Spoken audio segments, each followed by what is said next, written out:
and great base destroyers that might be really difficult for Liquid Jinro to defend against such a massive force. We see that the food count is pretty even, and we see these Zerglings are moving across right now. There's so many Zerglings. They're trying to defend this position again, looking in case there might be some Vikings coming in, but even if Vikings do manage to plop down, he's going to need like 50 to take this out and manage to get away without losing any of them. So, yeah, Infestors and Ultralisks and Zerglings and a couple of Hydralisks.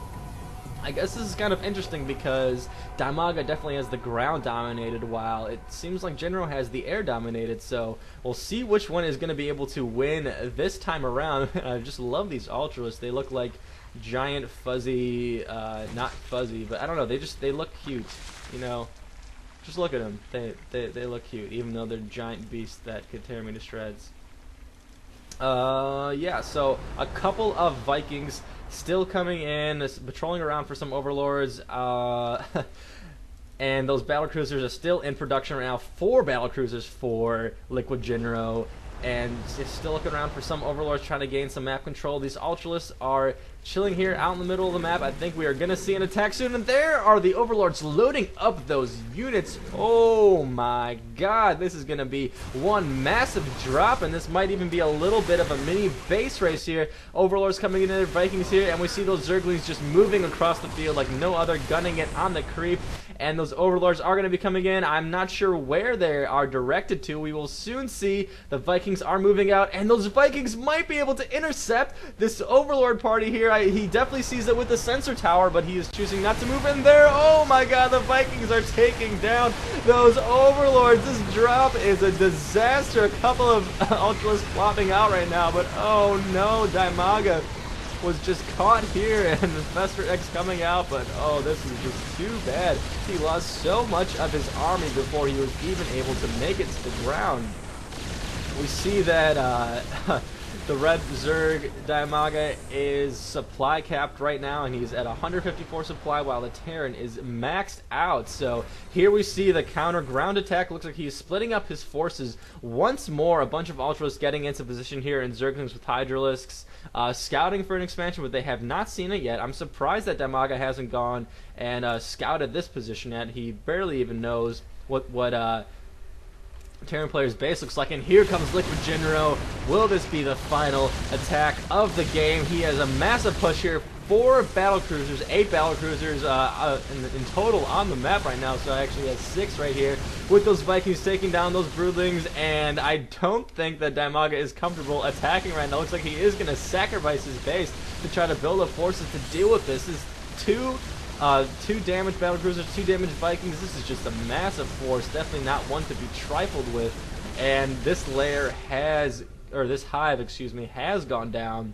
A lot of Ultralisks still here, but like I said, it looks like the air force is superior this time around, and I think that's definitely because those Vikings were able to scope out those overlords and take out those Ultralisks before they were able to do any significant damage to the base, which was Dimaga's certain goal that he wanted to do there.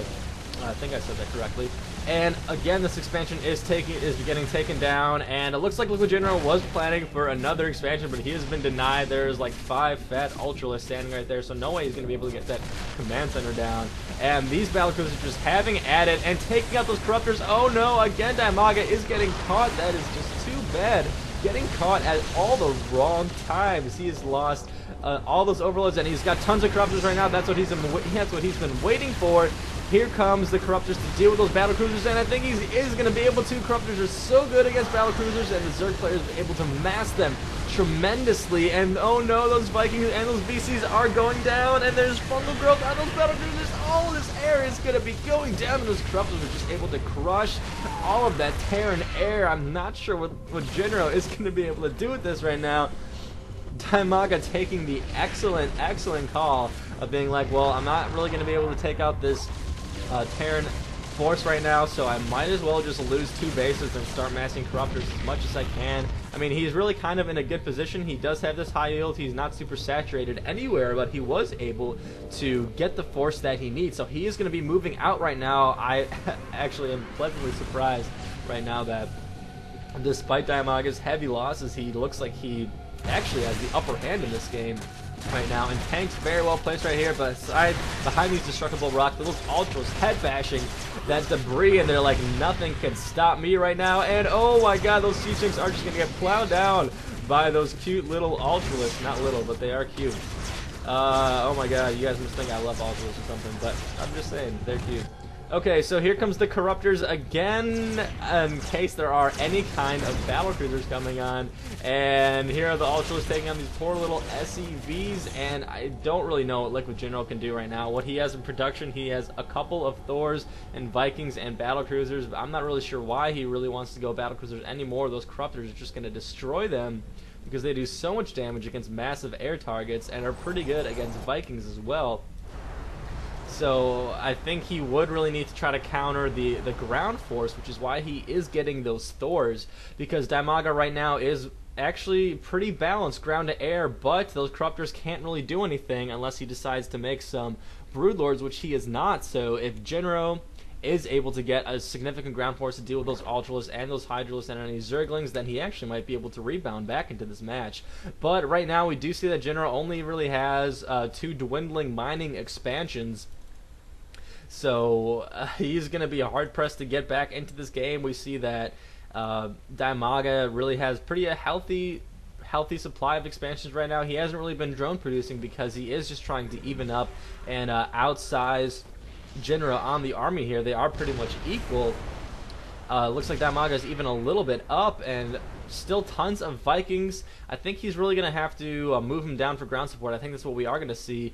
Those tanks still posting up on here, and there goes the Thors taking a couple shots at these Corruptors, and those Vikings are moving back. They really should be going into ground form as soon as they can, and there goes the drop of those Ultralists. Are moving in onto this cliff. Jinro's about to land the command center, but he's like, oh no, that's definitely not good. And here comes some siege tanks for harass, definitely what you need in the late game.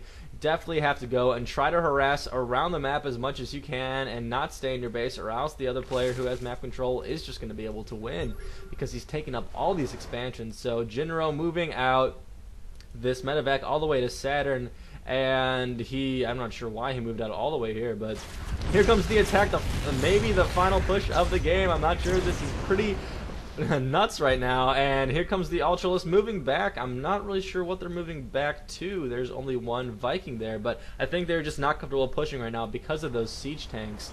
And here's some more Thors, some more Vikings. This is actually a pretty sizable force. If those Vikings do go ground form, they might be able to take out those Ultralists with no problem. Those BCs would be dead, but I think that's better than having dead BCs and dead Vikings. So we see that the scan is going out, the Terran signal for I think I want to attack right now. Here come tons of SCVs to repair those Thors, and a Raven even. So let's see what he is going to be doing with this Raven and try to even up the ante. We see an Overseer, there are no Broodlords or anything like that, just 9 Ultralists and 5 Infestors. So Jinro does have he is really susceptible on the ground against those Infestors, so let's see if those Thors are going to be able to make it out of there alive. Here comes the push right now. He's pushing out onto this expansion, taking out a couple of those Overlords, and here come the Ultralists right now, bashing on these Thors, and those battle cruisers are attacking the Corruptors as much as they can. The Vikings are going air for them and trying to outmuscle the Corruptors. I think they might actually be able to do that. There are just so many Vikings right now for the Terran player, and those Ultralists are dead as well. Wow, I cannot believe that Jinro was able to take out both the army and the ground force without even making any of those Vikings in the ground form. They were just able to take out all those Corruptors actually pretty easily. I think those SCVs definitely helped a lot. The point defense drones helping a little bit also to even up the air-to-air force battle, and I think that definitely helped. There's just so many Vikings, and I don't really know what Dimaga can do right now. I mean, he would need some kind of Hail Mary play to get out of this, but Jinro, this game has been really topsy-turvy, honestly. I mean, both these players I felt at some point were definitely going to win, and it just keeps moving back and forth, so it might happen even once more. Right now, these Thors are coming out, taking out this expansion. We see that the Terran player really wants to expand because I don't think he has any income. He has 320 income right now. SCVs repairing those Ravens, and it looks like Dimaga is trying to do a similar tactic before, just garnering up as many troops as he can. It seems like he is making just a buttload of Hydralisk. I think I saw 30 Hydralisks out on there. Definitely a good unit to have right now to counter both the ground and the air. So let's see what Dimaga is going to be able to do here. Is he actually going to be able to pull out a victory? I think this battle will be really close. Those infestors might be able to get some really good neural parasites on there. Here come the Ultralisks leading the charge. The Hydralisk coming in right behind him. Not very good position for the Zerg player. He is bottlenecked, but he is starting to move in, and he is going to start sniping out those Thors. Those Vikings are going ground for him, taking out the Ultralisks, taking out those Hydralisks as much as they can. And those Hydras and those Vikings right now are doing massive damage to each other. The Thor attacking the Hydras, and oh no, I think Liquid Jinro is going to be able to take this battle pretty easily with a sizable amount of forces left to push on towards these expansions. A couple of Zerglings right now to try to deal with these Vikings, and wow, this is absolutely insane what's been happening right now. Jinro can't even land his orbital command even though he took out this expansion ages ago. Guys, Zerg creep just lasts so long, and here's some super speedy Ultralisks again, maybe trying to snipe out those Vikings, but I think right now it looks like Dimaga is just trying to garner up as many forces again because Jinro really doesn't have much income, but I don't really think that matters considering the fact that he has about 5,400 minerals. And here comes the Ultralisks and the Corruptors to try to seal the deal, taking on those battlecruisers. Great placement by the Zerg player, taking advantage of the fact that the Vikings are on the ground right now, and those Ultralisks are attacking them too. And oh no, it seems like Jinro is in trouble once more. Those Ultralisks were able to take out all those forces, and those Vikings are kind of in a crunch because no matter where they go, they are dead. And oh my god, I cannot believe this game is absolutely insane. Jinro, the loser, and Dimaga, the winner. And oh my god, I cannot believe that happened. I thought Jinro was going to win for sure, but just great timed attack by Dimaga. Dimaga really has a good sense of when he needs to back off and when he needs to attack. That definitely won him the game, despite the fact that he was sustaining pretty heavy losses in early and mid game with the harass and with losing that overlord drop in the mid game. Dimaga was really able to just macro up, and despite the fact that he had those losses, was able to attack at the right time and still keep his head in the game, even mining out the high yield. Wow, that's pretty crazy right there. So yeah, hopefully you guys enjoyed this game because I certainly did. This was pretty epic to say the least. If you guys enjoyed this cast, please subscribe to my channel so you know when I will be putting up another video. So thank you guys so much for watching, and stay tuned for the next episode of Maze Esports.